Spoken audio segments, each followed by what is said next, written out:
Despite the rapid technological development, the ways to tell the freshness of perishable products are still very limited. Expiry date system has been one of the most common methods, yet it fails to indicate the freshness by the actual storage conditions. This resulted in several problems, such as waste of resources. Not correlating the freshness with the actual storage conditions hazardous human health. Several cases of infection caused by consumption of poorly stored items have been shown here. Therefore, our project aims to make a color-changing Redox indicator to reflect the actual storage conditions. The Redox dye chosen in this project is methylene blue, and it is chosen due to the distinctive color difference between reduced and oxidized form for easy recognition. Here is the procedure of the experiment. Methylene blue and reducing agent is applied on the solid support. To measure the color intensity of samples, we've used multiple different methods, finally settling on our AI-driven data taker. Here is the processing flow of the AI-driven data taker. Here is our experimental part. For the preliminary testings, we have built up a calibration curve of methylene blue and selected our value as the indicator of color intensity. In experiment 1, the effect of the use of polymer is being tested. Different polymer has different oxygen permeability and water retention ability. We found that dehydration greatly affects the rate of oxidation. Therefore, we have applied paraffin, which performs the best in retaining water in our later experiment.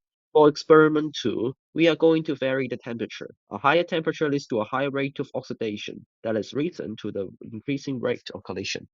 In experiment 3, we vary the types and concentration of reducing agents. Ascorbic acid alongside sodium sulfite are used as reducing agents. Experimental result shows that a higher concentration of reducing agent can resist color change for a longer period of time. The difference in reducing power of reducing agents resulted in a different rate of oxidation. A variable of experiment 4 is the use of different solid supports to vary the oxygen permeability and water retaining ability. After all the experiments, we have successfully correlated our result with practical application in real life. The first scenario of application is the storage of blood packages for human transfusion. Literature suggested that the storage should follow the 30-minute and 4-hour rules. Here is the correlation result. We can also apply this to the correlation of COVID-19 vaccines. 1 to 500 methylene blue to ascorbic acid was chosen for COVID-19 vaccine correlation. Finally, we can also correlate this with the storage of pasteurized milk. Milk can be stored in refrigerator for about 3 weeks, while in room temperature for 60 minutes. Thus, we have chosen 1 to 100 methylene blue to sodium sulfite for the correlation. Now I shall move on to our AI-driven app. The app was constructed using Android Studio, utilizing the same AI-driven data taker.